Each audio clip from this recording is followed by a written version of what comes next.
बोलिए श्री राधा वल्लभ सरकार की जय। सदगुरुदेव भगवान की जय। प्यारे प्रभु प्रेमियों, आप सभी प्रातः स्मरणीय वंदनीय श्री मीरा बाई जी का चरित्र श्रवण कर रहे हैं। भक्तों, आपने देखा मीराबाई जब उस पपीहा पक्षी को देखती हैं तो उसको देखकर मीराबाई को विरह प्राप्त हो रहा है। रात रात भर मीरा जी जागती। भक्तों, कृष्ण प्रेम में मीरा जी का चिंतन निरंतर बढ़ रहा था। निद्रा भी आती नहीं थी। तो मीरा जी तो नींद नहीं आती, अपना सितारा बाजा जो भी वाद्य यंत्र सामने नजर आता, तानपुरा कुछ भी अपना, और उसको लेती, भगवान के लिए पद गाती, भजन गाती। जब निद्रा नहीं आती तो भी भगवान को याद करती। निदरिया नहीं आवे सारी रात, किस विध होय प्रभात। निदरिया नहीं आवे सारी रात, किस विध होय प्रभात। तलक तलक जिय जावे मारो, कबहु मिले दीनानाथ। निदरिया नहीं आवे सारी रात। मीरा कहे बेटी सोई जाने, मरण जीवन उन हाथ। निदरिया नहीं आवे सारी रात। रात भर मीरा जी सो नहीं रही थी भक्तों, और भगवत प्रेम में खोई हुई है। दासियों ने मीरा जी को संभाला। भोजराज जी बड़ा ध्यान से देखते रहते, दासियों से केवल हालचाल पूछते रहते और संभालने के लिए कहते रहते थे। प्यारे भगवत प्रेमियों, मीरा जी उस जो पपैया आया था, मीरा जी को लग रहा था कि ये एक बार तो लगा कि ये पपैया ही मेरा श्याम है, और दूसरा उनको लगा कि ये पपैया मुझे चिढ़ा रहा है, क्योंकि वो पपैया बोल रहा था ना, पिया पिया पिया।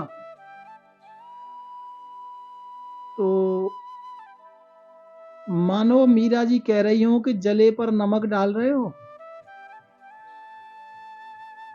घी अग्नि में डालने का कार्य कर रहे हो। ऐसा उस पपैया से वार्तालाप मीरा जी ने किया। मीरा जी को लगता एक मेरे कृष्ण ही हैं जो सारे जगत में व्याप्त हैं। फिर कभी मीरा जी को लगता कि ये मुझे चिढ़ा रहा है। ठाकुर द्वारका गए हैं ना, और पपैया से कहती हैं मैंने तेरा क्या बिगाड़ा है, मुझे और इतने घाव क्यों दे रहे हो। और फिर कन्हैया को याद करती, हे मेरे स्वामी, हे गिरधर गोपाल, यदि आप मेरे पास होते तो क्या ये पपैया मुझे चिढ़ाता। ऐसा भगवान को याद करती हैं भक्तों। और मीरा जी कहती, ठाकुर जी तुसी कहां हो, पधारो नाथ पधारो। इस विरह की रात्रि में ये चंद्रमा भी मेरे लिए अग्नि का कार्य कर रहा है। कौन सी अग्नि? बोले आपके विरह की अग्नि। और अब विरह की अग्नि और ज्यादा मैं सह नहीं सकती, मेरा शरीर जला जा रहा है, ठाकुर आप कहाँ हो। प्यारे प्रभु प्रेमियों, भोजराज जी ये सब दृश्य देख रहे थे। भोजराज जी ने जब मीरा जी विरह में थी जल दिया और कहा, मुझ अधम पर कब कृपा होगी नाथ। अपने मन ही मन में कह रहे हैं। सुना है भक्त के स्पर्श से, भक्त के समीप से भक्ति प्राप्त होती है, लेकिन नाथ मैं तो अभी तक वंचित हूं। भोजराज जी ऐसा मन में विचार कर रहे हैं भक्तों।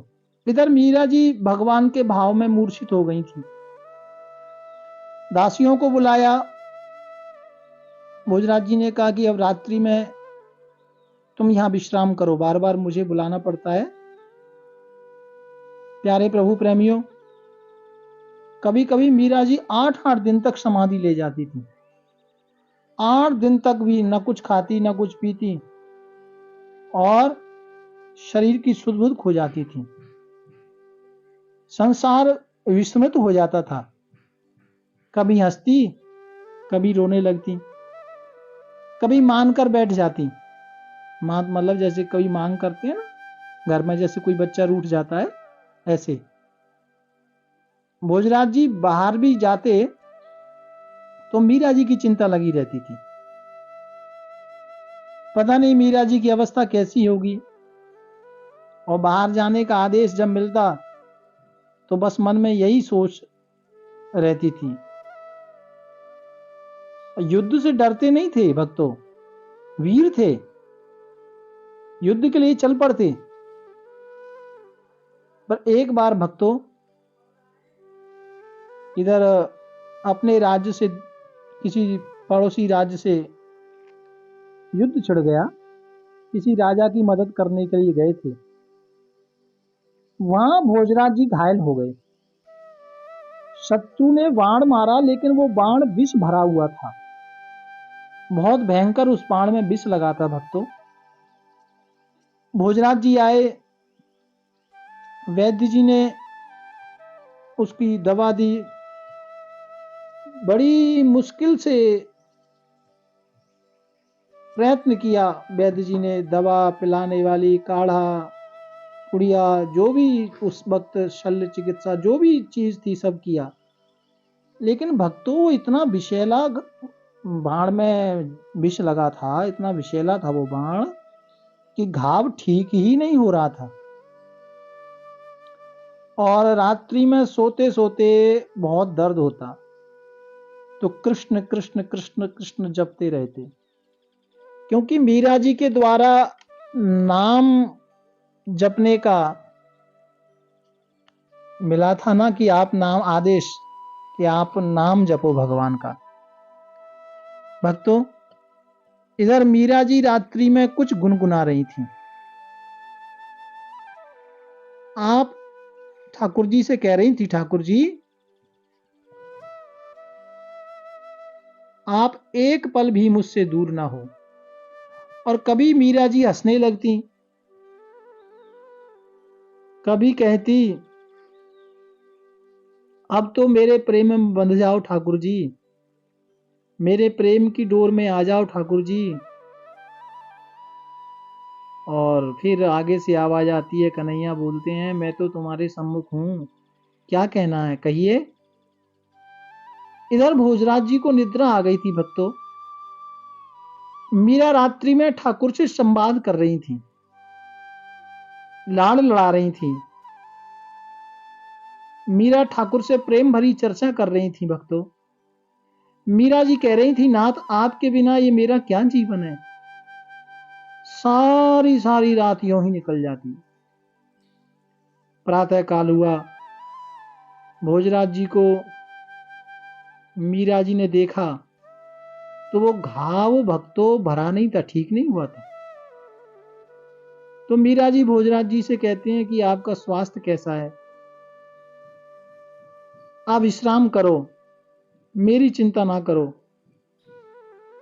भोजराज जी कहते, आज ठाकुर जी से होली नहीं खेलोगे। आज भी ठाकुर जी से होली खेलो, ठाकुर को गुलाल लगाओ, जिससे मुझे भी प्रसाद मिले। क्योंकि कल देखा था ना भोजराज जी ने, भक्तों, भोजराज जी के यहाँ जो तीर लगा था, वो घाव में से ना निरंतर इन्फेक्शन बढ़ता चला जा रहा था, वहां से गलाव शुरू हो गया। भोजराज जी का स्वास्थ्य बिगड़ता जा रहा था भक्तों, शरीर सूख रहा था। भाई बहन भोजराज जी को देखते नेत्र भर आते, लेकिन फिर भोजराज जी अपने आत्मविश्वास को नहीं गिराते, भोजराज जी हंस पड़ते। एक दिन एकांत में श्री मीराबाई से निवेदन किया भोजराज जी ने, मैं आपसे कुछ अर्ज करना चाहता हूं। मीरा जी बोली, बोलिए आप बोलो, क्या आदेश है।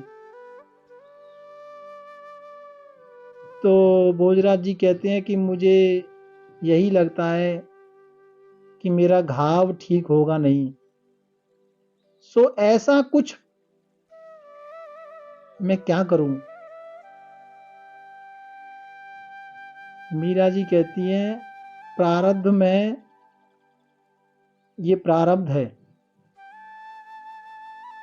देखिए भक्ते, कई बार मेरे पास अभी 2 दिन पहले एक प्रश्न आया था कि प्रारब्ध क्या कर्म से कट सकता है। तो देखो भैया, मैं ये कह सकता हूं कि प्रारब्ध कर्म से कट तो सकता है, लेकिन जो संत महापुरुष बड़े बड़े ज्ञानी ध्यानी जो होते हैं ना, वो प्रारब्ध को भोगना ज्यादा पसंद करते हैं। क्योंकि आप अपने कर्म से, भजन से प्रारब्ध को हटा तो दोगे, लेकिन वो फिर आपका जो मोक्ष का जो रास्ता है उसमें वो रुकावट डालेगा। इसलिए आप किसी भी भक्त की कथा सुनो,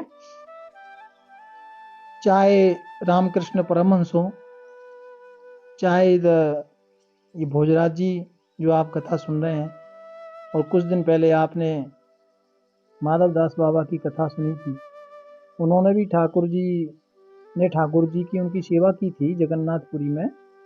मैंने ये बताया है, आप देख सकते हैं जगन्नाथपुरी की कथा में। तो भगवान ने स्वयं,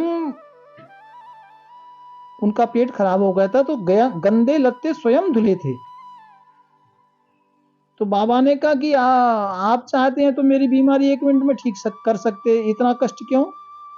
तो भगवान ने कहा कि ये प्रारब्ध जो है ये कट तो सकता है, लेकिन फिर ये थोड़ा सा बच जाता आपका, तो फिर आपको आना पड़ता। मैं अभी इसी जन्म में आपको क्लियर करना चाहता हूं, ऐसा बोल के ठाकुर जी ने संत को बताया। तो यहां भी मीरा जी कहती हैं कि ये प्रारब्ध है, और मीरा जी कहती हैं कि भगवत कृपा से ठीक तो होगा। तो भोजराज जी ने कहा, नहीं नहीं, मुझे ठीक नहीं करना, मैं अभी सब कुछ भोग लेना चाहता हूं जिससे कुछ बचे ना। भक्तों, मीरा जी कहते हैं आप ऐसा ना बोलें,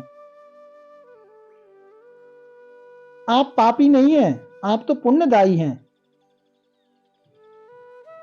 और मीरा जी कहती हैं कि द्वारकाधीश बड़े सरल आत्मा को दंड नहीं देते।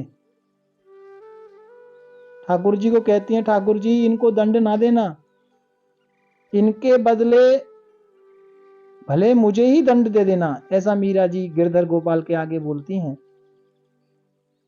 आप चिंता ना करें, शीघ्र स्वास्थ्य लाभ होगा, उपचार कीजिए, और आगे जैसा भी होगा विचार करेंगे, आप परेशान ना हो। प्यारे भगवत प्रेमियों, इधर इसमें आगे मीरा जी अपने ध्यानमग्न हो जाती हैं, और ध्यानमग्न होते होते भक्तों मीरा जी देख रही हैं कि सामने कृष्ण कन्हैया आए हैं, मैं वार्तालाप कर रही हूँ, और भगवान जैसे ही झरोके से या महल के बाहर जब जा रहे हैं तो मीरा जी की तो आंखें बंद थी, और आंखें बंद करके करते करते झरोका की ओर बढ़ी, महल के बिल्कुल अटारी पर जो महल का किनारा था वहां आ गई, और वो तो जा रही थी। तो भोजराज जी ने देखा, अरे बाप रे, कोई दासी भी नहीं है, दासी को बुलाने जाऊंगा इतनी देर में तो मीरा बाई सा गिर जाएंगी, शरीर का नाश हो जाएगा। तो फिर क्या करना है, समय नहीं था। एकदम से भोजराज जी दौड़ पड़े, और भक्तों भोजराज जी दौड़े, और जो भोजराज जी ने वचन लिया था स्पर्श ना करने का, बोले वचन भले ही टूट जाए लेकिन मुझे मीरा जी को बचाना है, और दोनों भुजाएं अपनी आगे कर दी और मीरा जी को दोनों भुजाओं के ऊपर ले लिया। प्यारे प्रभु प्रेमियों, अब मीरा जी को लाके रख तो अपना उनका जो बिस्तर है वहां शयन कराया, लेकिन सुबह जब मीरा जी को ध्यान आया तो देखा चुन्नी पूरी रक्त से लाल है। मीरा जी समझ गई कुछ न कुछ रात्रि में हुआ है। इधर भोजराज जी आए, चरणों में गिर गए, कहा मुझे क्षमा करो, मैंने पाप किया है, मैं पापी हूं, मेरा व्रत टूट गया। तो मीरा जी ने कहा कि आप ऐसा क्यों बोलते हैं, आपका व्रत नहीं टूटा, किसी की जान बचाने से कोई व्रत नहीं टूटता। मीरा जी कह रही नहीं नहीं, ऐसा मन में विचार न रखें, आप तो पुण्य आत्मा हो, आपने अच्छा कार्य किया है। लेकिन भोजराज जी बार बार यही कहते हैं कि आप मुझे क्षमा करो, आप मुझे क्षमा करो, मैंने बड़ा पाप किया है, स्पर्श करने का व्रत तोड़ा है, ऐसा भोजराज जी बोलते हैं भक्तों। इधर मीरा जी ने समझाया भोजराज जी को, और अपना वीणा लेकर, तानपुरा लेकर ठाकुर जी के सम्मुख मीरा जी बैठ गई और भजन गाना शुरू कर दिया। रंग दे चुनरिया श्याम पिया मोरी, रंग दे चुनरिया ऐसी रंग दे रंग नाही छूटे, धुविया धोए चाहे सारी उमरिया। श्याम पिया मोरी, रंग दे चुनरिया। लाल ना रंगाऊं मैं तो हरी ना रंगाऊं, अपने ही रंग में रंग दे चुनरिया। श्याम पिया मोरी, रंग दे चुनरिया। बिना रंगाए मैं तो घर नहीं जाऊंगी, बिना रंगाए मैं तो घर नहीं जाऊंगी। हाँ बीत ही जाए चाहे सारी उमरिया, श्याम पिया मोरी, रंग दे चुनरिया। रंग दे चुनरिया मोरी, रंग दे चुनरिया, रंग दे चुनरिया मोरी, रंग दे चुनरिया। श्याम पिया मोरी, रंग दे चुनरिया। मीरा के प्रभु गिरधर नागर, मीरा के प्रभु गिरधर नागर, मीरा के प्रभु गिरधर नागर। एक राधा एक मीरा, दोनों ने श्याम को चाहा, श्याम पिया मोरी रंग दे चुनरिया। क्योंकि भोजराज जी कह रहे थे ना कि आज होली नहीं खेलोगे, तो मीरा जी ने अपना तान पूरा उठाया और कल जो ठाकुर ने चुन्नी रंगी थी उसके लिए वापस मांग करने लगी। भक्तों, भोजराज जी भाव से मीरा जी का ये भजन श्रवण कर रहे हैं और आगे भोजराज जी का जो ये प्रण टूटा था उसको उनको कैसे शांति मिली, कैसे भगवत कृपा हुई, ये सब कथा हम कल करेंगे। भाव और प्यार से बोलो राधे राधे। राधे राधे। राधा